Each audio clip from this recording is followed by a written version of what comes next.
Hello, Aries. How are you? Happy November. Today is November 4th. I'll be doing your reading for the week. Astrologically, we have Saturn going direct today, although he will stay stationed on this degree for the rest of the month. So there's still a little stalling in one area of your life. And this retrograde takes us back to March. So you may have had something that you put into motion back in March that may have unraveled in the meantime, causing you to kind of start over again. And if that's the case, do not worry, because that was Saturn tire kicking the stability of whatever it is that you are trying to put into place. And whatever left means that it wasn't good for the long term. Now, Mercury also moves into Sagittarius this week on the 10th. So we'll have one less planet in Scorpio, which is good because the energy is very intense right now. And let's get the energy for the rest of the week, shall we? What energy can Aries expect for the week of November 4th? What energy can Aries expect the week of November 4th, 2023? Okay. All right. I didn't expect this, to be perfectly honest. We have the pleasure card here.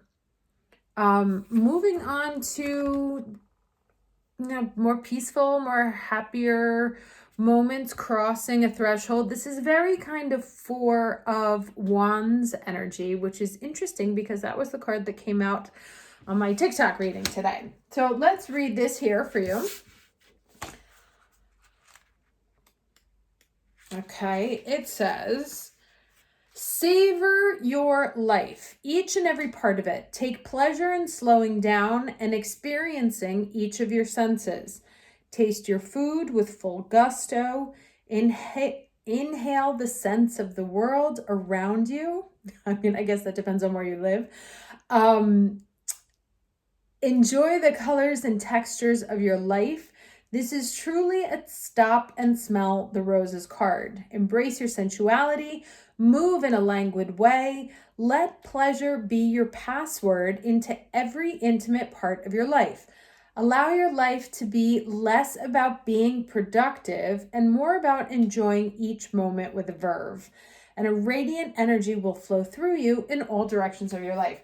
Now, I find that interesting coming up under this Saturn transit, because Saturn is actually a debaucherous planet, believe it or not. The whole area around Christmas was Saturnalia in pagan times, and that was a big old debaucherous party before one would tuck in for the winter. And so this is really, to me, this is really about the energy is intense right now. And it's not favoring movement forward. It won't be favoring movement forward until the end of the month. And so instead of trying to push against a tsunami, the idea is to, enjoy the little things, like make life be about, being thankful for that baby laughing or the cat purring, to pay attention to the detail, the beautiful details, because at the end of the day, that's all this whole experience is about. All right. Yeah. So here is the challenge energy for the week. Four of Swords. Now, the Four of Swords is obviously a card of stagnancy. And I'm sure as an Aries, you are feeling very blocked or, sort of chomping at the bit to move forward. And like I said, that's why I started with that comment on Saturn, because if you had something unravel and you're like, I'm back at square one, nothing has happened, I'm very frustrated, I tried to put something into place, like I had this vision, but the reality of it is depressing at the moment, right? I haven't made it happen. So now what? This is calling to look at things in this moment of stagnancy, enjoy the view, right? It's not about the toxic productivity right now. It's not about achieving. It's not about climbing the ladder. It will be towards the end of the month. But right now, this is really about tapping into appreciating this experience. Well, let's get a lesson.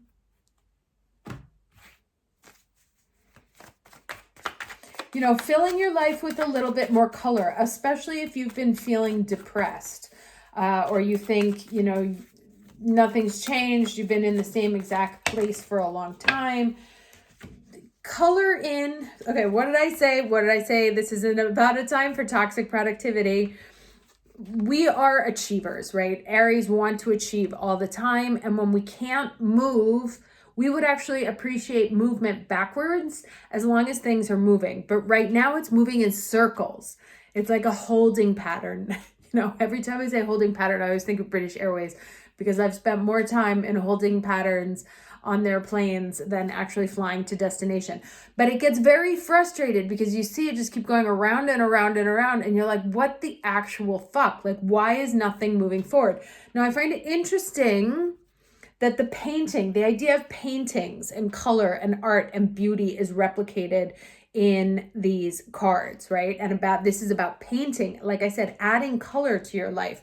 Where things are feeling gray, where they're feeling very black and white, either or, it's not about that. And I know I mentioned Taylor Swift at every reading, but she talks about love as being colors, right? And there's actually a song, Loving Him Was Red.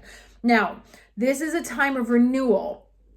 Scorpio season is about death and rebirth, something dying and something being reborn. With this Saturn going direct during Scorpio season, Saturn was like, I'm sorry, I had to kill that thing because it was wobbly. It was not going to take you too far. I'll give you a very good example. I was in negotiations with a company, big company, and they made a very unusual admission to me about they were like, we don't really have the money right now to bring someone on.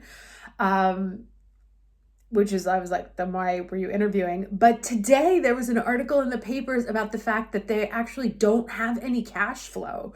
So it's not even that they didn't have money to bring them on. They don't have money to pay the people that are in there. So I was very upset about losing this opportunity, but it was Saturn, God, whomever, the energies protecting me. Now that's gone. So now I can focus on doing something new, right? Because that had to go. And I was having a little pity party for myself all this week.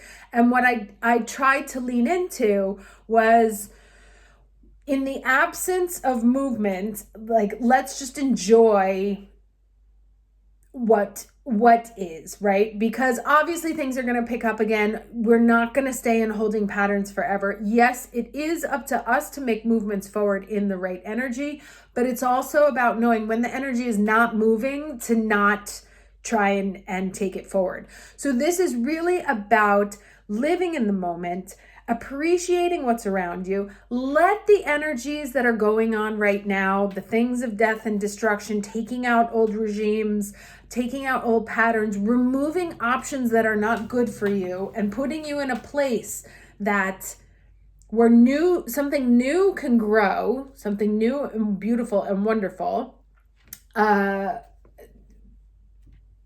Give that the time and space that it needs to happen. In the meantime, Four of Swords, instead of looking at this rest period as a punishment, again, it's only temporary. It's a couple of weeks, but this rest period use it to, go do coloring, that adult coloring thing. Find things that make you happy. Find things that make you feel reborn. Find things that make you feel young and fresh. And where your happy energy is, because it's easy in Scorpio season to get sucked into the abyss, right? And you do not want to do that, because neurologically we can make a habit out of bad thinking. We can make a habit out of depressive thoughts. We can make a habit out of negativity and pessimism, and you do not want to do that. So while that energy is surrounding us, try and tap into all that is beautiful in the world to balance out what is ugly and awful, because there's plenty of ugly and awful on the TV, you know, or in the news or whatever. And before we allow that to overtake us, we have to make space for feeding our own pleasure needs, if nothing else, just to stay balanced, right? Because like I said, it can suck you in. Okay. All right, Knight of Cups. Very romantic little card there, with the Knight of Pentacles at the bottom. All right, 2 more cards for the week of November 4th. That's a lot. No, that's too many. I can't take it. But, well, all right, I'll take it. There's too many here, though. So there's the 2 of Pentacles, right? That's the sort of wishy-washy, what do I do? 9 of Pentacles. Feeling good, feeling whole. Star. I'm like, star, 2 of Cups. Star, 2 of Cups. So there is so much beauty here, so much amazingness to be had on the other side of indecision, right? Now, actually, you may get some sort of offer that you're confused about. But like these, I gotta be honest, I did not see these 3 cards coming here. This is amazingness. Getting, you know, wishes coming true, feeling powerful, feeling strong. This could also be a choice between staying single and getting into a couple. You know, Knight of Cups comes in and you're confused about what to do. So you may also have a situation where you have 2 life choices, right? One got wiped out, or like something that you wanted to do got wiped out, or you have 2 choices going forward, right? So you either like don't know how to move forward, or you have multiple choices and you're not sure which is the right one. And you can be stuck here, right? Not sure what to do. There's some sort of communication, some sort of offer, some sort of energy that brings you something, but that you're not sure what to do about it. And you can be confused, like what's the right choice?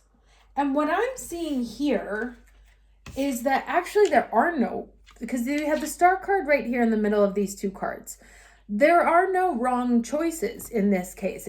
It's like if you choose to stay here, like single, loving it, whatever, it's going to be awesome.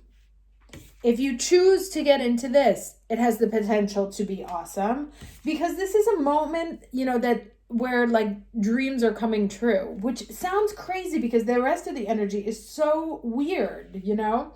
But to me, that's so this is either incoming, like it hasn't happened yet. And again, these are general readings, you know, every one of us is on a different life plan, life path, life cycle. So it's not a guarantee for everyone.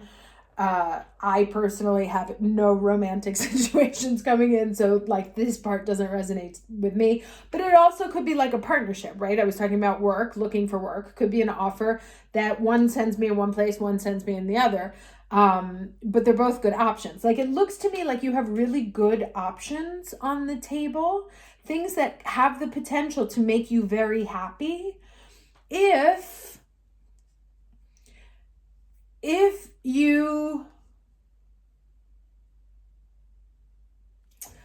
you lead also with what makes you feel good, you know? So this is an interesting card, especially like if you're looking for work or for a professional thing and you have, let's say you have 2 offers where one is like something that you love, but the other like makes a lot more money. To me, this says to go with the one that you love, But it also says at the same time, you know, it's like we've been talking about consequences, that every decision has a consequence. And here it's the same. You can make, there's two choices. One will lead you here and one will lead you here. They're both good options, right? There's no 5 of Pentacles here. There's no Death card. There's no Tower. They're still good options. They're just different outcomes. Right? So also potentially looking at your options less with a black or white perception, like there has to be the right answer, and understand that actually they can all be great answers with different outcomes, right? And so it's a matter of feeling into the one that feels right to you in this moment, and understanding that with it come natural consequences. You know, if you choose a job, you know, if you want to focus only on the money, right? And then relationships can fall by the wayside. If you want to focus on relationships, sometimes our work suffers, right? There are choices that are made, and we see those also here too. This can be a choice between leaning into work and leaning into that which makes you happy. But so there's lots of different messages here. I feel like I need more. I'm going to go for this book here. No, I'm going to go for this one.